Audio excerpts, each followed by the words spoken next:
The F chord starts with the first fret of the E string. This is an F note here. And the simplest way to play this chord would just be to play this note here with the third fret of the A string. That's a C note there. That's an F power chord. We're just playing these top two strings here,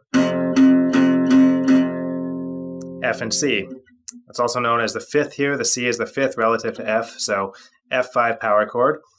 Now the next note in the chord of F would be right here on the third fret on the D string. That's another F note up an octave. So we have F, C, and F again.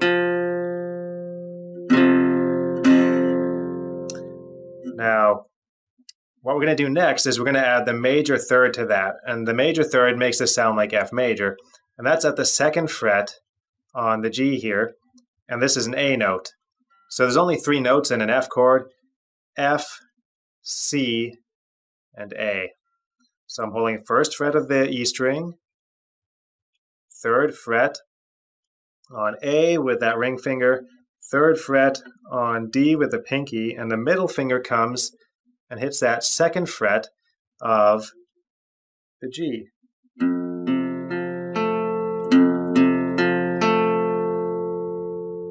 Now we have F, C, F, A. Now there's two more notes in this chord. That would be the C note again, first fret of the B string, and the next F note there, first fret on the high E string. And that can be played in several ways. An easy way to do this is to start with the pinky, the ring, and the middle finger, like so. The pinky here on the third fret of the D string, ring finger on the third fret of A, and the middle finger down on that second fret on the G there.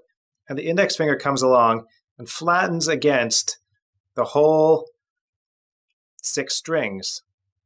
So that gives what we call a bar chord here.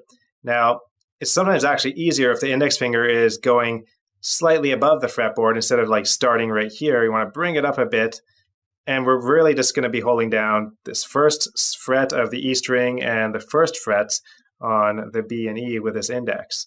So again, we have our E major shape. We move it over one fret, and the index comes down and bars the rest.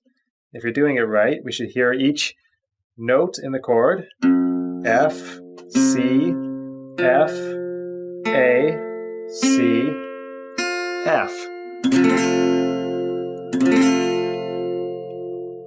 Now there's a way to play an easy version of the F chord, and I start on the first fret of the B string, the index finger. Middle finger goes to second fret on G. Ring finger goes to the third fret on D. Starting from the D string down, we hear, that's F major right there, and that's basically the major shape. If I move that forward 2 frets, we would have G major. Take it back for F major. Now what you want to do next is hook your thumb around the first fret on the low E string there for that low F note.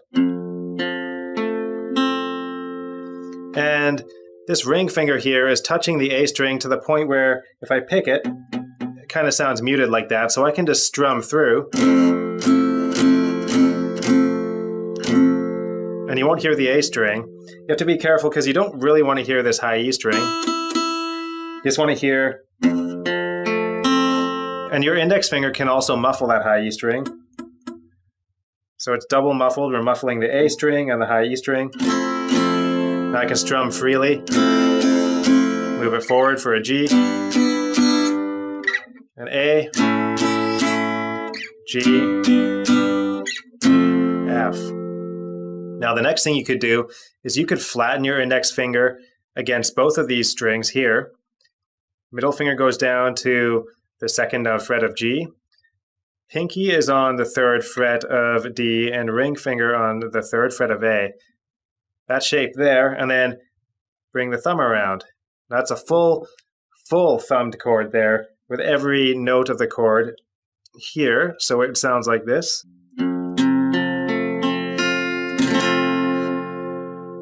But one of the advantages of not including all those, just having this, is you have the pinky free here to add notes on the 3rd fret of E, B, and G. So I could have the F with the pinky on the 3rd fret there. You can move that forward.